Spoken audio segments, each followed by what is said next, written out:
যুদ্ধরত Russia এবং ইউক্রেনের মধ্যে গত 2 দিনে 206 জন বন্দী বিনিময় হয়েছে। এই উদ্যোগে রাশিয়া ও ইউক্রেন উভয় দেশের 103 জন করে বন্দী স্বদেশে ফেরত গেছেন।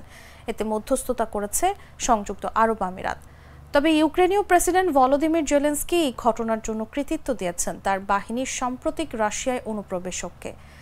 তিনি অভিযোগ করেছেন মুক্তিপ্রাপ্ত 103 জন ইউক্রেনীয়কে যুদ্ধের প্রথম মাস থেকেই বন্দী করে রেখেছিল রাশিয়া।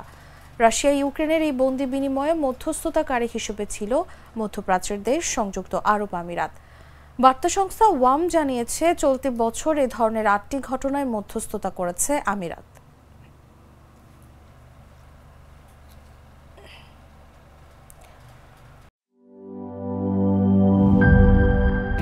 স্যার, আমাদের নতুন প্রোডাক্ট সিক্সার্স দেখতে তো ভালো, খেতেও ভালো। তুমি একটু বেশিই বলো। জানি স্যার, বিশ্বাস করবেন না, তাই সুপার স্লো মোশন ক্যামেরা নিয়ে এসেছি। দেখেন স্যার, চকলেট পিনাট ক্যারামেল ও নোগাটের দারুণ কম্বিনেশন এলো সিক্সার্স চকলেট কোটেড বার। পুরোটা এনার্জি।